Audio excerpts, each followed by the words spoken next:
গুনাহ তত মুক্ত জীবন গঠন করবে। বেশি বেশি করে আল্লাহর কালাম তেলাওয়াত করবা। আগে মা বোনরা তেলাওয়াত করতো, এখন সেটা থেকে আমরা দূর হয়ে গেছি। সেটাতে কি দূর হয়ে গেছে। আগের মতন কি দাদি চাচিরা যে তেলাওয়াত করতো, এখন আর মা যারা নতুন বউ আছে তারাই তেলাওয়াত করে। কত মোবাইল আসছে, কত গেম আসছে, আর কত কিরণমালা আর কত ডিস আসছে, কথা না। আগে যখন লাইলাতুল কদর আসতো, অনেক খতমের খবর পাওয়া যেত গো। আগে যখন লাইলাতুল বরাত আসতো, খতমের খবর পাওয়া যেত। জুমাবারে খতমের খবর পাওয়া যেত। জুমাবারে আসিয়া বলতো, আমার বিবি এক তেলাওয়াত করেছে, এক কত আমার বোনে করছে, আমার দাদু করছে। কিন্তু এখন আর নাই। এখন বাবাজি কিলা খিলির খবর পাওয়া যায়, তেলাওয়াতের খবর নাই, মারামারির খবর পাওয়া যায়। এখন আর তেলাওয়াত নাই, মারামারির কি আছে খবর আছে, বিচার আচারের খবর আছে। জুমাবারে মসজিদে হুঞ্চুনি অমুকে তো কিলি কিলি করছে, কথা বলা, অমুকে ভোরে সাইরা দিছে জুমার আগে। হ্যাঁ, এইটাই তো চলে এখন, এটা না তেলাওয়াত। একজন মহিলা দিনের নবীর কাছে আসিয়া বলে, ইয়া রাসূলুল্লাহ, আমার কোনো ছেলে মেয়ে হয় না।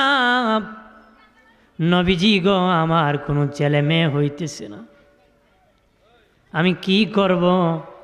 আমার স্বামী বলেছে আমাকে তালাক দিয়ে আরেকটা বিয়ে করে ফেলবে, আরেকটা বিয়ে করে ফেলবে, কারণ আমার ঘরে ছেলে মেয়ে হয় না, এই জন্য আমার স্বামী তালাক দিয়ে দিবে গো নবী।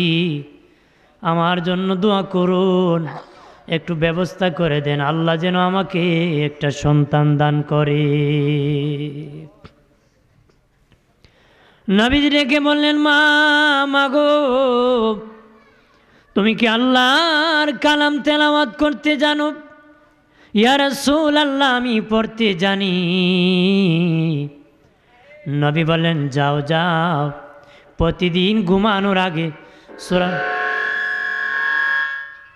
দুশি পড়েন, আল্লাহুম্মা, সবটা সাউন্ডকে সুন্দর করে দাও, সাইয়্যিদিনা, অ্যাডজাস্ট করে একটু সুন্দর করে,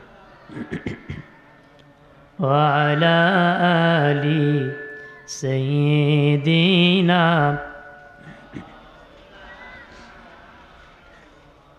কবে জানি ডাকা আসিবে, এবারি ঘর চারিতে, গায়ের পোশাক কোলে কুলে, সাদা কাফন পরিতে, আল্লাহুম্মা সাল্লি। আপনার কষ্ট হইলে একজন এখানে খালি আছে তো,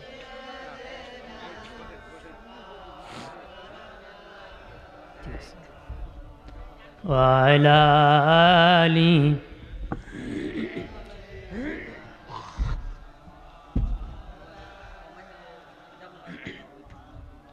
আমার বানের বাবাজি, খেয়াল করেন ভালো করিয়া, অদুস্থ বুজুর্গরা ভালোভাবে খেয়াল করো।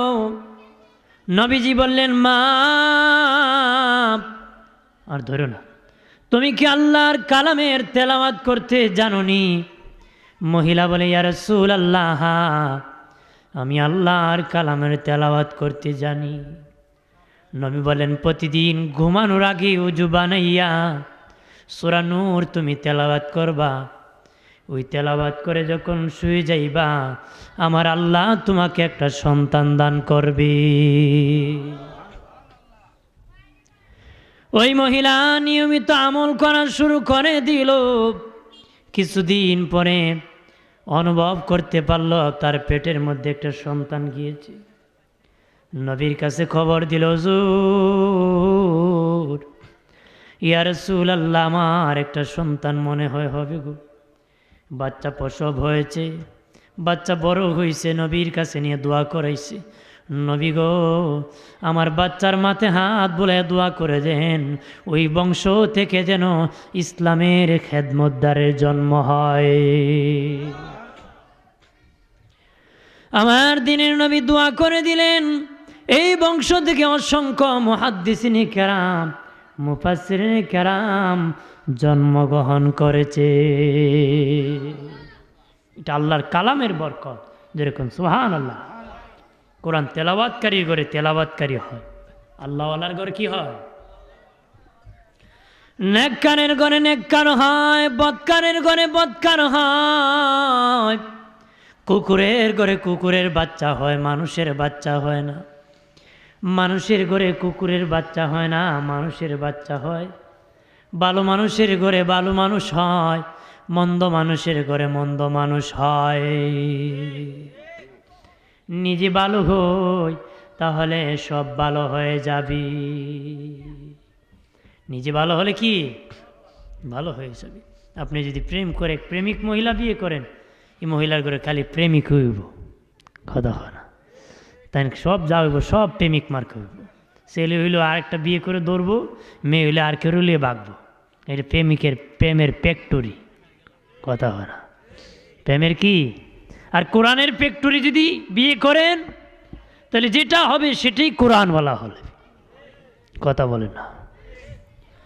আমার বানের বাবাজি, খেয়াল করেন ভালো করিয়া, আল্লাহর কালামের তেলাওয়াত শুনিয়া অনেক কাফির কালেমা পড়ে মুসলমান হয়ে গেছে, কালেমা পড়ে মুসলমান হয়ে গেছে। দিনের নবী যখন তেলাওয়াত করতেন, নবীর তেলাওয়াত শুনিয়া কাফেররা দলে দলে মুসলমান হয়ে যেত।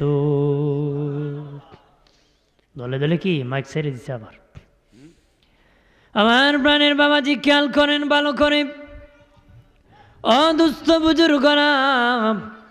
এই জন্য আমি এলাকার মা বোনদেরকে বলবো, ব্রাহ্মণডোরার মা বোনেরা গো, তোমার ঘরে মারামারি, কিলাকিলি, অশান্তি, অতিবৃষ্টি, অনাবৃষ্টি, শিলাবৃষ্টি, মারামারি, চুরি ডাকাতি, আমি আল্লাহর কসম কে বলি মা, যদি তোমার ঘরে আল্লাহর কালাম তেলাওয়াত পড়তে পারো, প্রতিষ্ঠিত করতে পারো, তোমার ঘর থেকে যত আযাব গজব আছে সব দূর হয়ে রহমত নাজিল হতে থাকবে।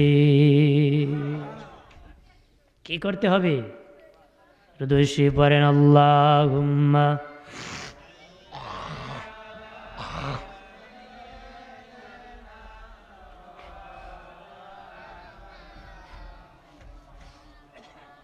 ওয়ালা আলি।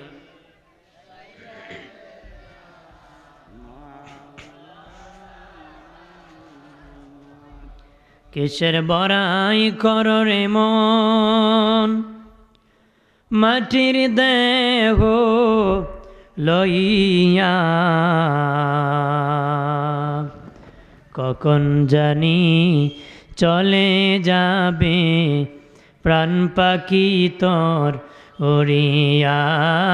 আল্লাহুম্মা সাল্লি আলা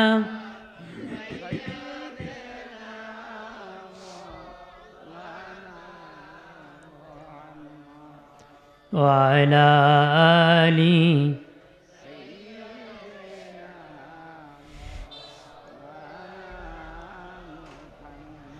আমার প্রাণের বাবাজি, খেয়াল করেন ভালো করে, আল্লাহ নবী যখন পবিত্র কোরআন তেলাওয়াত করতেন, মানুষ দলে দলে কাতারে কাতারে নবীর তেলাওয়াত শুনে মুসলমান হয়ে যেত গো। কাফেররাও নবীর তেলাওয়াত শোনার জন্য দলে দলে দাঁড়ায় যেত, কাতারে কাতারে দাঁড়ায় যেত। আর এইভাবে দাঁড়ানোর কারণে কাফেরদের কাছ থেকে কাফেররা যে কালেমা পড়ে মুসলমান হয়ে যেত, তারা যেন নবীর তেলাওয়াত শুনে যে মুসলমান হয়ে যায়, বাধা সৃষ্টি করলো, মিটিং সিদ্ধান্ত করলো, কেউ মুহাম্মদের তেলাওয়াত শুনতে পারবা না রে। নাউজুবিল্লাহ বলে না। আর আইন যখন জারি করে দিল,